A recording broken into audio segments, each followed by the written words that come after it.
저 같은 경알못, 경제를 잘 알지 못하는 사람을 위한 당장 내 돈이 되는 지식. 언제 경알못에서 벗어나냐고 물어보시는 분들 많은데 좀 더 기다려야 될 것 같습니다. 자, 머니클래스 오늘의 키워드 먼저 보시죠.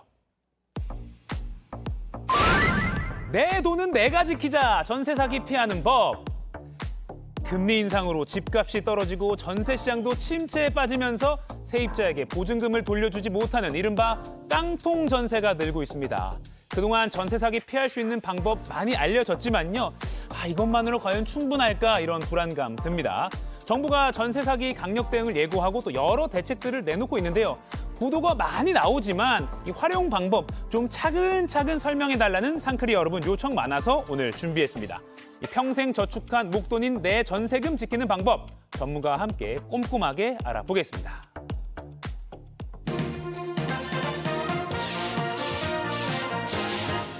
부자 되는 개념 쏙쏙 알려주는 손희의 금융 크리에이터와 이야기 나눠보겠습니다. 안녕하세요. 안녕하세요. 보도가 계속 나오고 있고 그만큼 또 서민들의 피해가 큰 문제이긴 합니다. 이 깡통 전세 한번 정리가 필요한데 이 깡통 전세는 뭐고 이 전세 사기 왜 계속 이렇게 일어나고 있는지 한번 정리를 좀 해주시죠. 네, 일단은 전세 사기 유형에는 깡통 전세만 있는 건 아니에요.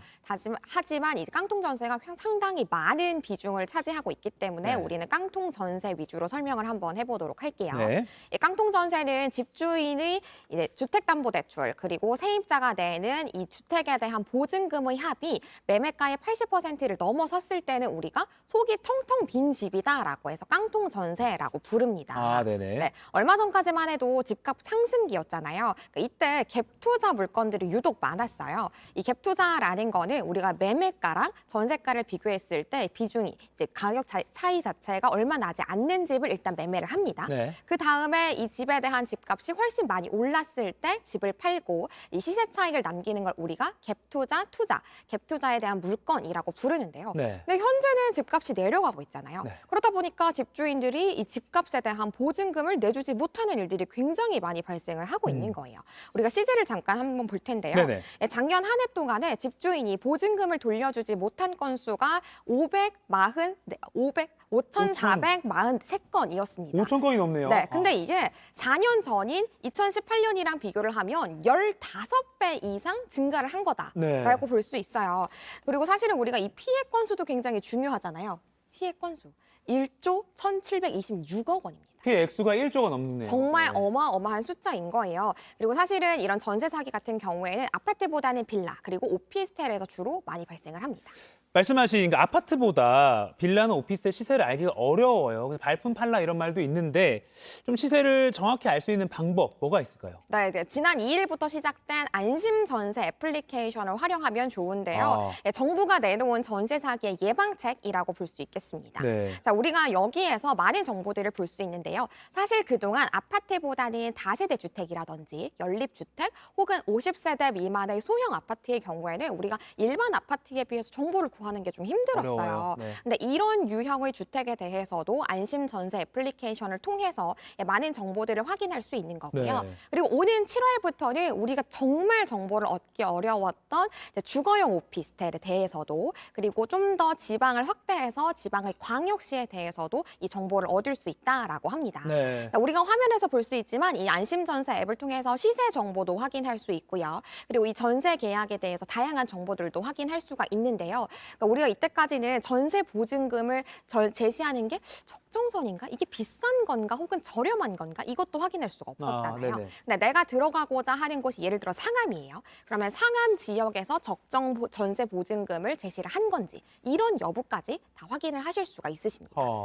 그리고 안심 전세를 통해서 집주인이 예를 들어서 세금을 체납을 했다거나 이런 여부도 있을 수 있잖아요. 그런 정보까지 한꺼번에 다 확인을 하실 수 있고요. 그러니까 집주인 정보 꼭 물어봐라 뭐 이런 힌트는 많이 들었는데 사실 이게 또 대면 상황에서 뭐 하세요? 뭐 체납 있어요? 묻기 좀 꺼려하는 분들도 있어요. 근데 이렇게 앱으로 제시를 해주면 더 좋을 것 같네요. 사실은 근데 조금 아쉬운 거는 7월부터는 이 사고와 그리고 체납 내역에 대해서 우리가 집주인에게 따로 요청을 하지 않아도 바로 볼 수가 있어요. 근데 현재는 집주인이 죄송한데 이제 조회를 한번 해주시고 저에게 보여주실 수 있으세요? 라고 집주인이 따로 본인 인증을 하고 저희한테 화면을 보여줘야 되는 구조예요. 지금은 조금 번거롭기는 하지만 그래도 요청을 하셔가지고 확인을 한번 하시는 게 좋겠습니다. 7월 전까지는 일단은 주인한테 별도의 확인 요청을 해야 된다. 네, 맞습니다. 알겠습니다. 그리고 실제로 이제 안심 전세 앱에서 주소를 입력을 해서 한번 조회를 한번 해봤습니다. 네네. 네, 조회를 해보니까 이 주택에 대한 매매 시세 그리고 전세 보증금에 대한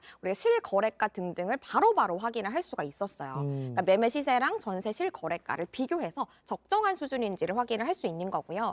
그리고 또 우리가 이 시세에 대해서 조언이 또 필요할 수가 있잖아요. 이 주택 정보를 우리가 어떻게 보면 되는 것인지, 적정한 집인지에 대해서 공인중개사라든지 감정평가사에게 상담도 이 앱을 통해서 할 수가 있습니다. 이런 정보를 전문적으로 구하시면 조금 더 전세 사기를 피할 수 있는 가능성을 우리가 높이고 전세 사기를 피할 수 있을 것 같아요. 안심 전세 앱, 지난 2일 날 출시된 안심 전세 앱 기억해야겠습니다. 네.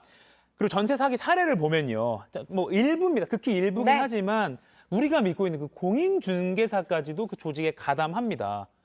저는 사실 공인중개사분의 정보에 거의 맹신하는 그런 사람이라서 네. 이 경우를 보고 되게 화가 났었거든요.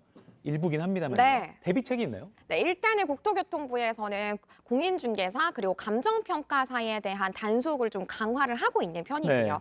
그리고 작년에 이제 전세 사기 특별 단속을 함으로써 이 공인중개사에 대한 데이터를 들여다보니까 우리가 전세 사기 피의자로 잡힌 사람 중에서 약 20% 정도가 공인중개사 혹은 공인중개사에 관련된 중개 보조인으로 밝혀졌습니다. 네. 사실은 가혁 기자가 말씀을 주신 것처럼 우리는 공인중개사를 믿고 거래를 하는 거잖아요. 네. 그런데 집주인 혹은 기타의 이제 가담한 사람들이랑 함께 짜고 치고 이런 사기를 치니까 우리는 정말 당할 수밖에 없는 그런 상황들이 다수 밝혀지게 되는 거고요. 네. 국토교통부에서는 원 스트라이크 아웃 제도를 도입을 하기로 했습니다. 이게 어떤 제도인 거냐면 지금은 우리가 징역을 받았을 때 공인중개사가 이 전세 사기와 관련해서 징역을 받았을 때만 자격이 취소되거든요. 징역을 받아야만. 네, 그런데 이제 원 스트라이크 아웃 제도가 도입이 되고 나면은 우리가 집행유예를 받았을 때에도 자격이 취소될 수 있도록 이렇게 연계를 해서 제도를 꾸린다라고 합니다. 네. 자격 취소 요건이 좀 더 강화된 거군요. 네, 맞습니다. 그리고 뭐 보조원 수도 뭐 제한한다고요? 맞아요. 지금까지는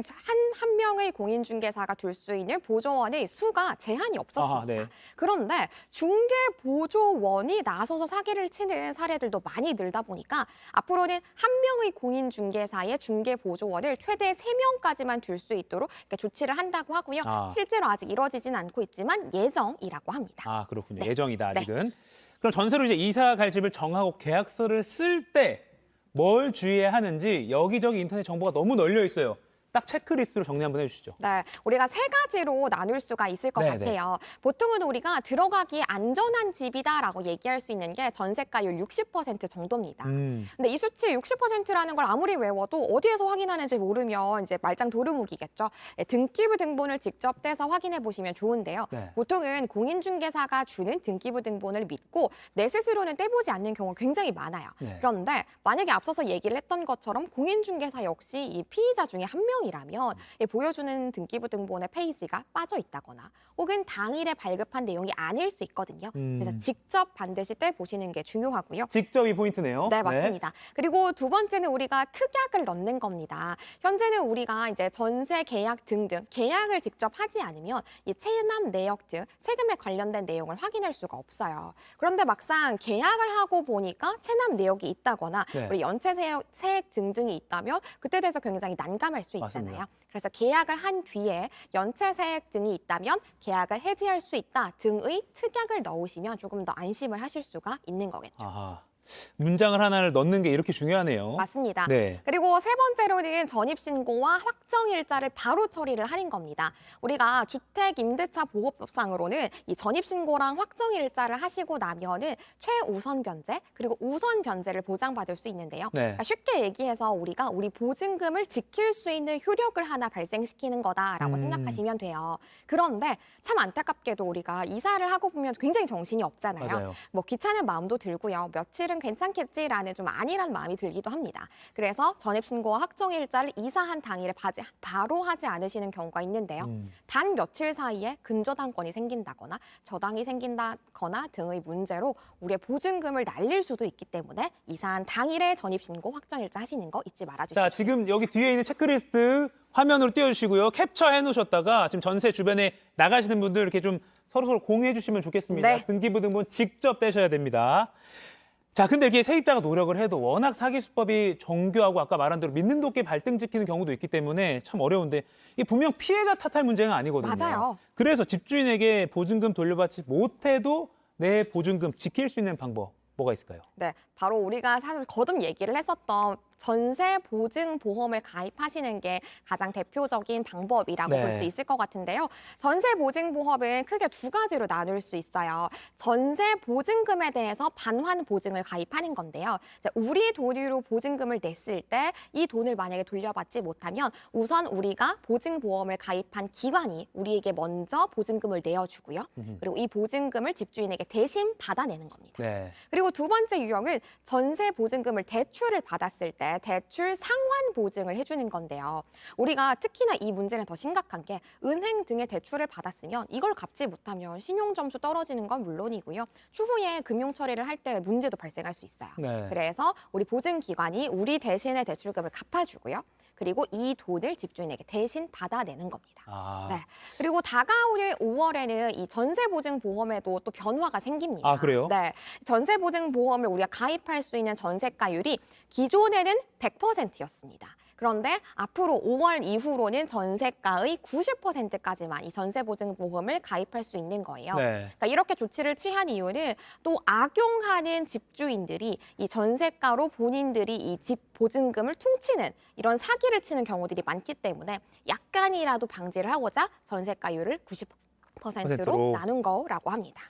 알겠습니다. 지금 약간 서민들의 피해가 너무 큰 상황이라 좀 심각하게 좀 이야기를 나눠봤는데요. 꼭 기억해 주셨다가 더 이상의 피해 좀 막을 수 있으면 좋겠습니다. 네.